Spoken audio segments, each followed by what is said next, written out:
मित्रांनो, मी नेहमी सांगत असतो, की कच्च्या भाज्या आणि फळं खात जा. मग ह्याच्यापुढे प्रश्न असतो, की किती खायच्या? म्हणजे मी पेशंटला कधी 300 ग्रॅम खा म्हणतो, कधी 600 ग्रॅम खा म्हणतो, कधी 500 ग्रॅम खा म्हणतो.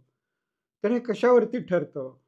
किंवा इन जनरल आपल्याला रोज आयुष्यात कच्च्या भाज्या आणि फळं म्हणजे त्याच्यामध्ये काकडी, गाजर, टोमॅटो, फ्लॉवर अशा भाज्या किंवा मग कुठल्याही प्रकारची फळं म्हणजे त्यात सफरचंद, सीताफळ, जांभळं, केळी असं काही चालेल.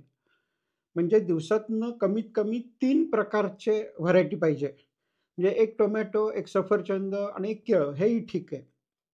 म्हणजे कुठल्याही प्रकारची 3 व्हरायटीमध्ये खायला पाहिजे. आणि किती खायचं आहे?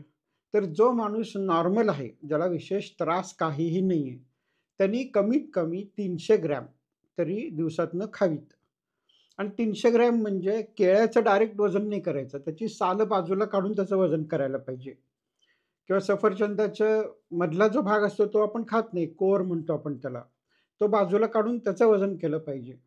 म्हणजे जो भाग ॲक्चुअली आपल्या पोटात जातो, त्याचं वजन 300 ग्रॅम भरलं पाहिजे. मग ज्या माणसांना काही थोडेफार आजार आहेत, म्हणजे ज्याच्यात फारसं काही सीरियस नाहीये. मग त्याच्यात कॉन्स्टिपेशन असेल किंवा थोडे इकडे-तिकडे मुरून येत असतील, थोडे लिथार्जिक म्हणजे गळून गेल्यासारखं वाटत असेल, तर त्यांनी 400 ते 450 ग्रॅम खायला पाहिजे. आणि ज्या माणसांना थोडा सीरियस आजार आहे, म्हणजे एखादा ऑटोइम्यून डिसीज असेल, म्हणजे सोरायसिस असेल, ल्युपस असेल किंवा मग कुठलीतरी डायबिटिक असेल, ब्लड प्रेशर असेल, हार्ट डिसीज असेल, तर मग त्यांनी साधारण 500 ते 600 ग्रॅम खायला पाहिजे.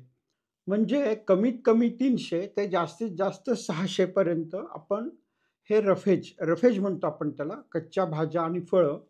तर हे रफेज खाल्लं पाहिजे. ह्याचे खूप फायदे आहेत. ते काय फायदे मी एकदम सांगून होणार नाहीयेत.